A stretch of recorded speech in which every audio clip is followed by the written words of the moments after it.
All right, let's see if we can get the screen share up here. Awesome.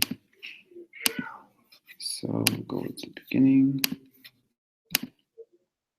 All right, sounds good. So my name is Tyler Junk from Alma Center Lincoln. Bear Fruit is my corporate name, and the Bear Fruit Bar is my product name. And this is Marketing Principles Trimester 3, that should say. So we'll jump right into it. The corporate name here, Bear Fruit, it's unique, it's creative, it's a little bit different, which is good and make it a little stand out. And then it also relates to the manufacturer, Bear Fruit. The fruit is the main ingredient in my product. So it also has an underlying message to bear fruit means to be successful. So I thought it would be kind of a cool business name as well with the underlying message. With the mission statement here too, adhering to your active and busy schedule, Bear Fruit is committed to conveniently complement a healthy lifestyle in the shape of a delicious fruit-flavored bar. So the mission statement, it's inspirational and inspires the customer to be healthy. It targets a healthy and active market by mentioning the healthy lifestyle and the fruit in the bar. It also describes the product and promotes the taste of it as well. And then getting into the target market here, I wanted to target an active age group. So a younger group, 21 to 35. This age group hits both millennials and Gen Xers for the generation. And I picked an income range of basically middle to upper middle income, more than 50,000, less than 100,000 a year. So I wanted the income to match the price of my bar, which I'll get into a little bit later. Midwest area, it's an area I'm familiar with. It's got a lot of recreational activities for these active and healthy consumers that I'm targeting around with the lakes and the woods and the trails. So I thought it would be a great place to launch my product. And then mentioned before, healthy, active, busy, travel, people who travel and are on the go. And then product here, product name, Bear Fruit Bar. It's the same as corporate name. It's a flexible name. If I wanted to launch any more products that maybe had a fruit base, it would be easy for me to do so. Bear fruit, in a sense, with the underlying message, granted if people caught on, could also be flexible in terms of what I want to do with my company. The main ingredients are fruit, of course, sometimes spices, sometimes nuts. Can add different things into the bars just to make them a little bit different, more flavors. And it's vegan, gluten-free, and organic. Probably if I wanted to put more ingredients in it, maybe not each bar would be all three, vegan, gluten-free, and organic, but definitely the original will be. And it's 2.5 ounces in size. So the cost of production here, for the manufacturer is 95 cents. Wholesale cost, $1.97. Profit is manufacturer, $1.02, which is 31.97%. SRP is $3.19, and then the retailer profit is $1.22, which is about 38%. Percentage-wise, the profit as the manufacturer is a pretty good percent, about 32% of each sale. So I'm making about $1 per bar sold. And if you can imagine, how many snack bars are sold in a day, it's really not that low of a price when it all adds up. So I thought that the costs were appropriate and obviously can be altered as the business expands and things change. So definitely something I could see myself working with. So the competition here, I have two top competitors, so That's It Fruit Bar and Pure Organic Bars.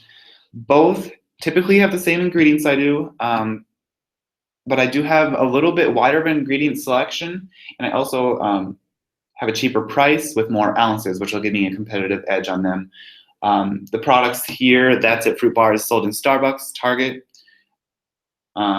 and the Pure Organic Bar is Sam's Club, CVS, Costco. Both are also sold online, which is what I plan to do as well, especially with my target market always surfing the web, so it'll be an advantage as well there. So there are a couple of similarities, but also significant differences between my product and the competition product.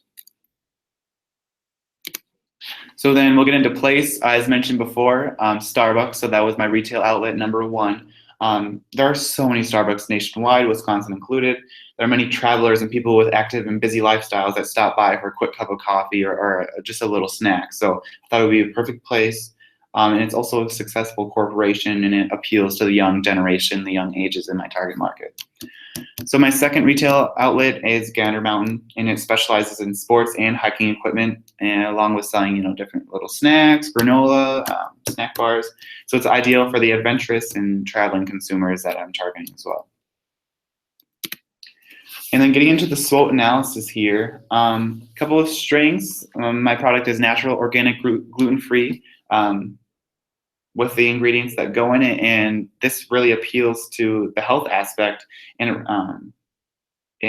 with the ever-growing health-conscious consumers. Everyone's so worried about what's in their food, the calories in their food, if they're eating healthy, which is a great thing, but these consumers are really starting to watch what they eat and straying away from junk food when they're looking for a snack. So my product being convenient, small, and healthy is just something that really ties into what's going on in the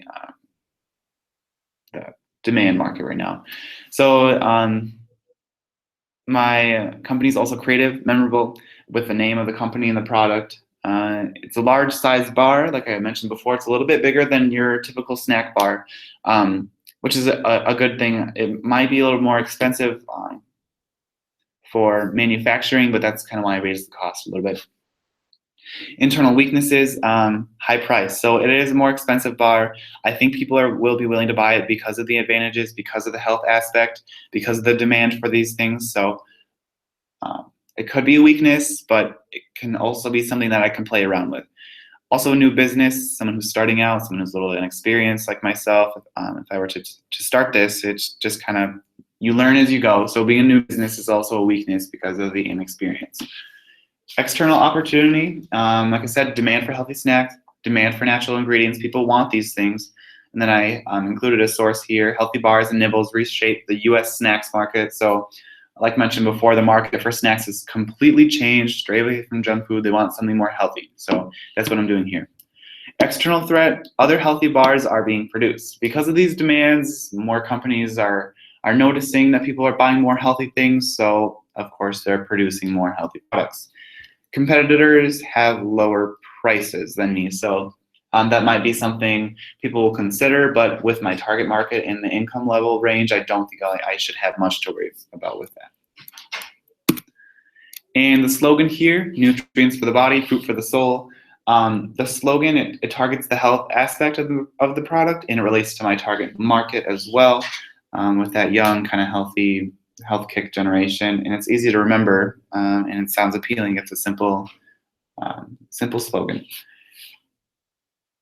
And then with the media here, I picked some media that my target market uses. Maybe not so much magazines until you're getting into like kind of like maybe the 30-year-old range. So definitely health magazines, different fitness magazines. TV, I am targeting active consumers, so maybe not so much TV, but definitely news stations. I feel like even if you don't watch TV, a lot of people watch the news, so it's something that you can do quick in the morning, quick in the evening. So definitely want some commercials attached to those news stations, especially local Midwest area news stations. Radio, I have a young target market, so definitely pop music. A lot of people listen to the radio. Internet and social media, of course, with the young generation, and social media is something I use often, I feel comfortable using, so I feel like it'll be an advantage to me to use this to promote my product. Getting into promotions here, I've got different promotions that are available, coupons, buy one, get one free, that you can either pick up in the paper, on receipts, or maybe even by the box.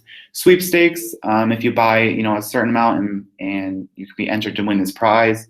Contests, you can post a video and with a hashtag. It's something that's fun, creative. I know a lot of people are getting into it. A lot of companies are doing this, and it's something that really gets people kind of going on things, especially, of course, with a monetary prize. And sales, if you buy by the box, you can save money per bar. Displays have a couple billboard signs along interstates, along different recreational attractions such as lakes and trails along the area. And of course, product seminars. I'd love to go out and get a chance to speak with potential retailers or potential consumers about my product and the benefits and why I'm different than the rest. And finally, getting into the wrapper. So the wrapper shows my product name, the ounces is the slogan. It's visually appealing with the colors I chose, the little designs I chose, I thought.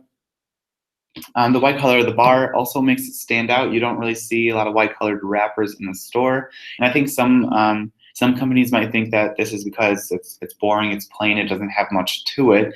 But I think that'll give me an advantage because it will stick out, maybe catch someone's eyes because it's a little different. So I think it'll be an advantage to me. I also have a nutrition label on here with the different nutritional facts, calories, and everything. So try to stick with the health aspect. Definitely on the nutrition label, something that a lot of people are focusing more on. So definitely was an important part to my wrapper as well. And that concludes my strategic marketing plan. Once again, my name is Tyler Junk from Elm Center Lincoln.